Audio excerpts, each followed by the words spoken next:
Shalom, saudara, stop gaya hidup berkelebihan. Kenapa kita sedemikian ribet dalam hidup? Karena kita terlalu berkelebihan dalam menginginkan banyak hal yang sebenarnya tidak diperlukan. Filipi 4 ayat 11 bilang, "Kukatakan ini bukanlah karena kekurangan, sebab aku telah belajar mencukupkan diri dalam segala keadaan." Seringkali yang membuat repot dan bermasalah adalah gaya hidup. Jangan terlalu memaksa kehendak hanya untuk memuaskan hawa nafsu.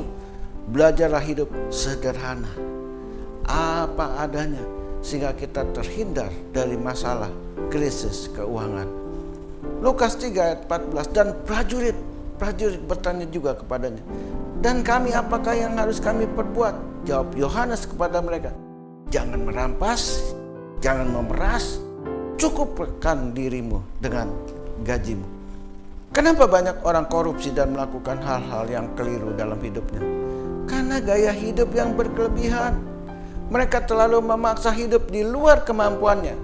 Ada yang terjerat hutang, ada pula yang menjual diri hanya untuk membeli benda yang belum tentu memberi manfaat bagi dirinya.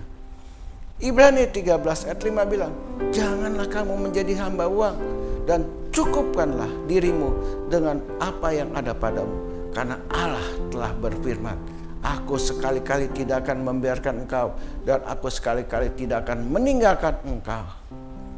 Bahkan meninggalkan imannya untuk mengejar kepuasan hidup.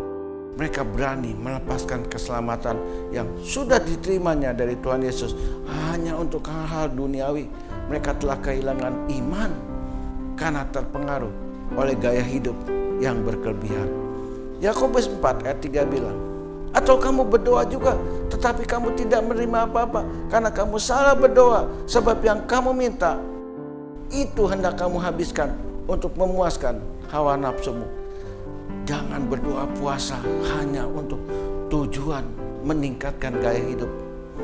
Doa Anda pasti tidak akan pernah dijawab oleh Tuhan, karena kepuasan daging bukan datang dari Allah, melainkan lahir dari hawa nafsu diri sendiri yang berasal dari iblis. Yohanes 8 ayat 44 bilang, "Iblislah yang menjadi bapamu, dan kamu ingin melakukan keinginan-keinginan bapamu. Ia adalah pembunuh manusia sejak semula dan tidak hidup dalam kebenaran, sebab di dalam dia tidak ada kebenaran. Apabila ia berkata dusta, ia berkata atas kehendaknya sendiri, sebab ia adalah pendusta dan bapa segala dusta." Jangan terjebak gaya hidup berkelebihan. Jika sudah kecanduan, Anda akan sulit keluar dari jerat tipu muslihat iblis. Gaya hidup makan akan membuat Anda sakit-sakitan. Gaya hidup belanja akan membuat Anda sakit kantong. Pokoknya jangan over, stop. Jangan izinkan hal itu menambah seluruh aspek kehidupanmu. Niscaya hidupmu akan diberkati Tuhan. Tuhan Yesus memberkati kita semua. Amin.